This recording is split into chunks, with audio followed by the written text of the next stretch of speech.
It's Wednesday and we haven't seen you in 2 weeks. So, we are here again to update you. Yes. We've got announcements. So, first thing is that Pound Training is coming up October 15th. It is in Montrose. We will post some information again with this post. But if anyone's interested, please let us know. I've heard from 2 instructors. I think you've heard from a couple. But if you're interested or you're on the fence, let us know, because I've got some videos also that I can send you that kind of make it more exciting when you see it. Yeah, it looks fun. I'm going to do it. Yeah. We'll also post some information about the upcoming Les Mills trainings in the state. So yeah, but stay tuned. We're going to start hanging up signs that say coming soon, and then with a picture of Pound. So you might be starting to get questions about it. So even if you're not planning on teaching it or attending it, I'm guaranteed people are going to ask you what it is. So if you wouldn't mind hopping online and taking a look at the program so you can answer from a place of knowledge, that'd be awesome. We also have a couple new classes on the schedule in Grand Junction. We just started with Pop Pilates with our new instructor, Elise, and she's going to teach that at 7:25 on Friday mornings.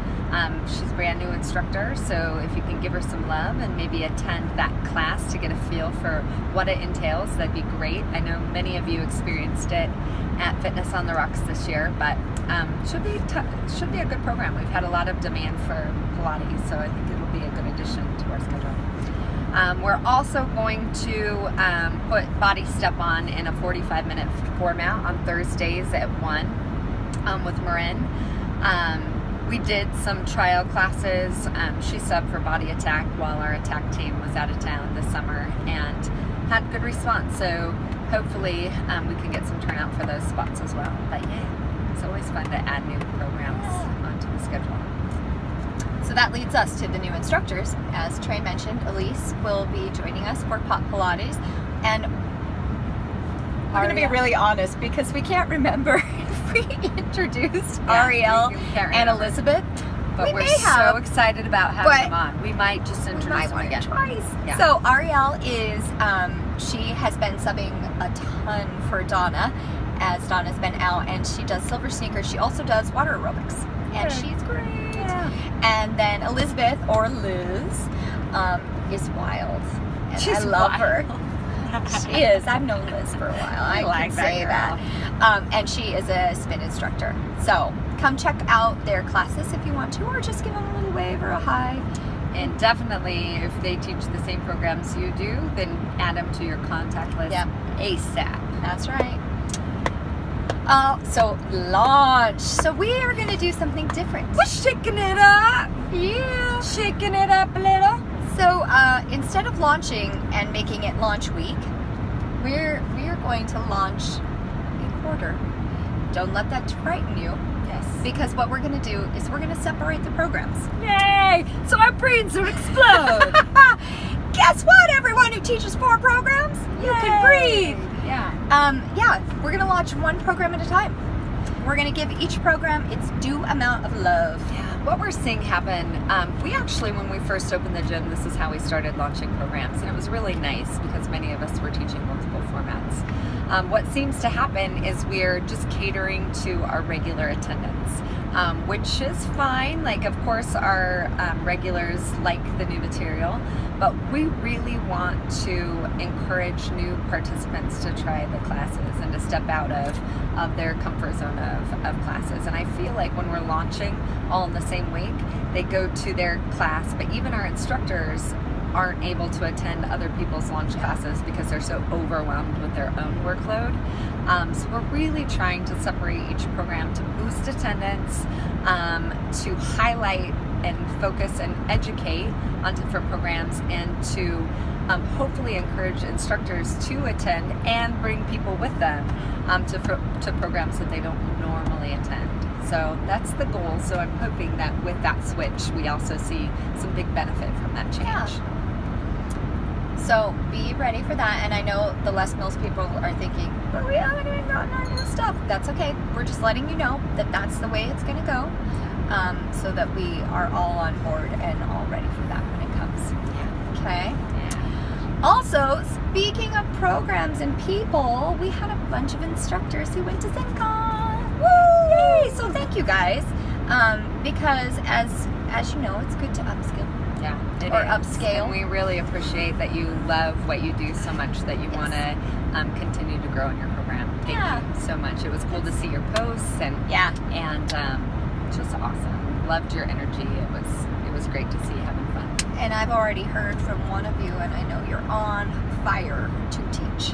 Yay! And that's what that does for you too, guys, is, you know, when you upskill or even when you try a new program, it just fires you up and you want to do it, you know, all the time. And your love is renewed. Yep. So, Yep. thank you. So again, revisit. Michaela and I are going to post again the additional list mills trainings that are going to be coming up in the near future close to us. And there's still those quarterly events as well that are coming up. So we want to bring a caravan. It'd be super fun. It would be super fun. So don't forget to touch base with us as far as that goes. In Grand Junction, we've got bikes for sale, but not very many. We've sold a heck of a lot of bikes. What happened is when we when we got the new bikes, we were supposed to trade in for some credit towards the purchase of our new bikes. Well, they gave us the credit, but then we've just been storing the older bikes, and then just recently the company that we were supposed to have the credit with was like, yeah, you know what, go ahead and keep them. Then Cole just decided, very discounted rate, we're just selling them. So we're almost out of them. So if you really are interested, they're only $300, and that money is going back into our program. So, Which is a good thing. we did just order more chairs for Silver Sneakers. I know, Therese, your class is seriously so packed that we have ran out of chairs the last couple weeks. So we've got some coming in now, and then he's doing another order in August, so about half and half. So you should see at least, I think he said 6 to 10 this go around, and then another 6 to 10 next month as well. So I have a couple little housekeeping things for Clifton. Guys, those batteries, man. I'm not sure how it's happening, but I think it might be when you're pulling them out of the charger, you need to pull straight back. I think what's happening is you're pulling up and twisting, but all of the heads on the top of the batteries have been bent. I went in there the other day. I was able to rebend, I don't know what the word is. I was able to fix, unbend, yes. Straighten, yes, thank you. I was able to fix 3 of them, but one of them is beyond. And because they're rechargeable batteries, they're not that super cheap, and I would like to keep them very nice. So if you just pull back and not twist, and if you notice that one of the heads is getting bent, just take a picture of it, leave it on the thing for me, and just text me that so that I know which one's bent, and leave it out for me, and I'll take care of it. Also, you may have noticed that our headset is not in good condition. It's totally jacked. Somebody, and I don't know who, must have twisted the back, either twisted or bent it too far, and it has snapped. I'm going to see if I can send it back in on our warranty. However, if I do send it back in, that leaves us without a headset. But we'll figure it out. But just be gentle, be kind, treat it like you would want to be treated, and you don't want to pinch. Those mics are like gold, guys, and they're so stupid expensive. They're stupid expensive. I mean, it looks like it shouldn't be expensive. And on the It's little expensive. head part that comes around to the mouth that says "Do not bend," don't bend it towards your mouth. It does not need to be into your mouth. It is meant to It's be one of these, straight out. like straight out. Yep. Instead of Do you like this? Instead of like this, like in Grand Junction, it's like this. This is like the side tacking from last week. This will be our picture for today. Yeah, just be kind to it, guys. It just comes down to the being kind to the equipment. So, but thank you for everybody who is kind, and I know that sometimes it's in the middle of a class and you're not thinking, so I'm certainly not placing blame. I just going forward. Nice. And if you don't know how to operate different pieces of equipment, if you're coming from Grand Junction, if you typically teach in Grand Junction and you're subbing in Clifton or vice versa, if you're not sure how to use something, make sure to contact one of us. process Yeah. prior to hitting the floor, so that you don't accidentally come into a situation where you bend it just because you just assume it should be close to your mouth. Right. So, yeah. Exactly. Laura just has questions. Yeah. That's all we got. That's all. That's Thank you all. guys. Have a Have a wonderful wonderful day.